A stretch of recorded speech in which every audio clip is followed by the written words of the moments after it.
ترمذی شریف کی حدیث مبارکہ بلال حبشی نے اذان دی۔ اس حدیث مبارکہ کے راوی حضرت عائشہ صدیقہ رضی اللہ تعالی عنہا آپ ہیں۔ آپ روایت فرماتی ہیں کہ بلال نے اذان دی، بلکہ نبی پاک صلی اللہ علیہ وآلہ وسلم انصار کے درمیان صلح کروانے کے لیے، یہ دوسری اور صلح تھی، انصار کے درمیان جھگڑا ہو گیا، میرے آقا صلح کروانے کے لیے تشریف لے گئے۔ صلح کروانے کے لیے جب تشریف لے گئے، ادھر نماز کا وقت ہو گیا، بلال حبشی نے اذان دی۔ جب اذان دی، اذان دینے کے بعد بلال حبشی بارگاہ صدیق اکبر میں آئے اور عرض کی ابو بکر صدیق جماعت کراؤ گے؟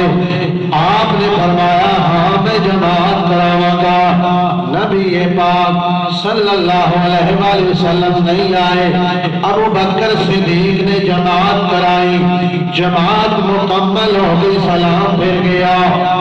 اے جماعت نماز مکمل ہو گئی، جدو مکمل ہوئی، مکمل ہونے تو کچھ دیر بعد آمنہ دے لال بھی آ گئے اور آ کے بڑی تحقیق نہ پوچھا کہ میرے تو بعد میرے مصلی پہ کھڑے ہو گئے، جماعت کہہ کروائیے، امامت کہہ کروائیے۔ ترمذی کی حدیث مبارکہ ہے، صحابہ نے دسیا یا رسول اللہ ابو بکر صدیق نے جماعت کروائیے۔ جب دسیا حضور نبی پاک صلی اللہ علیہ وسلم نے فرمایا ٹھیک ہے ابو بکر نے کروائیے۔ فرمایا کسے قوم نو زیب نہیں دیتا کہ جدوں تک صدیق اکبر دے اندر موجود نے کوئی اور جماعت کروا سکتا نہیں، کوئی اور امامت کروا سکتا نہیں۔